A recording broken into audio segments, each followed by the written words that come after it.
প্রস্তাবনা।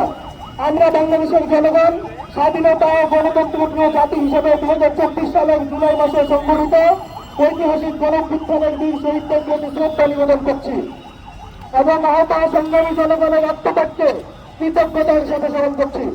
তাদের রক্ত, ত্যাগ ও সাহসিকতার বিনিময়ে নতুন করে উন্মোচিত হয়েছে স্বাধীনতা, গণতন্ত্র ও ন্যায়ের পথ।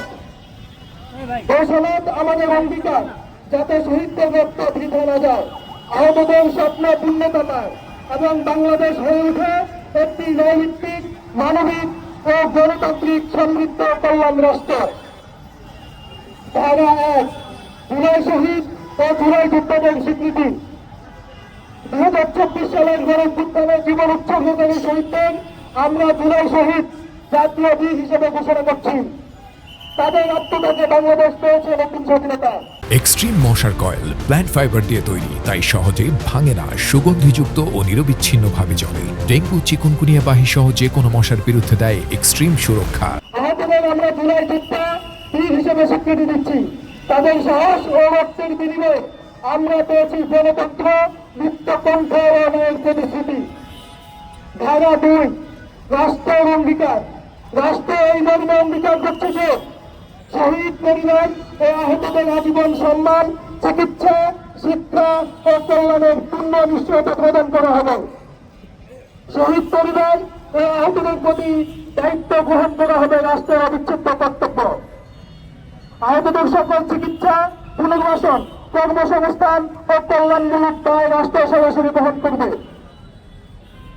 আহত শহীদ পরিবারের জন্য আজীবন সম্মানজনক ভাতা নিশ্চিত করা হবে, যা তাদের অধিকার হিসেবে স্বীকৃত থাকবে।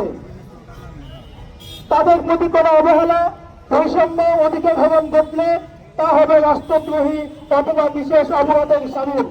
এর বিরুদ্ধে রাষ্ট্র কঠোর ব্যবস্থা গ্রহণ করবে। শহীদ পরিবার ও আহতদের জন্য আইনি সুরক্ষা ও সহায়তা কেন্দ্র গঠন করা হবে। ধারা 3, ন্যায় বিচার ও দায়বদ্ধতা। শহীদ ও আহতদের উপর সংগঠিত দমন পূরণের জন্য দায়ীদের বিরুদ্ধে আন্তর্জাতিক মানদণ্ড বিচার কার্য সম্পূর্ণ করা হবে। একটি স্বাধীন, সুস্থ ন্যায় কমিশন গঠন করা হবে, যেখানে ভুক্তভোগীরা তাদের অভিজ্ঞতা ও সাক্ষ্য পেশ করতে পারবেন। এই 3টা ধারাকে জুলাই সনদে অন্তর্ভুক্ত করে অন্যান্য রাজনৈতিক দল এবং রাষ্ট্র সম্মিলিতভাবে ঐক্যমতের ভিত্তিতে এই সনদ পুরোপুরিভাবে বাস্তবায়ন করবে। তবে জুলাই সনদের পূর্বে জুলাই ঘোষণাপত্র দিতে হবে এবং জুলাই ঘোষণাপত্র জুলাই সনদকে স্থায়ী বিধানে অন্তর্ভুক্ত করতে হবে। এমন একটি সমৃদ্ধ সংবিধান প্রণয়ন করতে হবে যাতে বাংলাদেশের ভবিষ্যতে কেউ আর বেশিবাদ বা আগ্রাসী হয়ে উঠতে না পারে।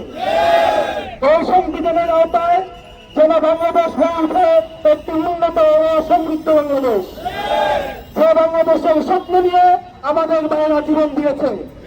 আমরা বন্ধুত্ব আহ্বান করেছি, হাত পা চোখ হারিয়েছি। সুতরাং সরকারকে আহ্বান করব, অতি দ্রুত সময়ের মধ্যে জুলাই ঘোষণাপত্র এবং জুলাই সনদ চান করুন। আমাদেরকে রাস্তায় রাখবেন না। রাষ্ট্রের জন্য এটা সবচেয়ে বড় লজ্জাজনক ব্যাপার যে 1 বছর পরে জুলাইয়ের অন্যতম বিরোধী রাস্তায় দাঁড়িয়ে আছে।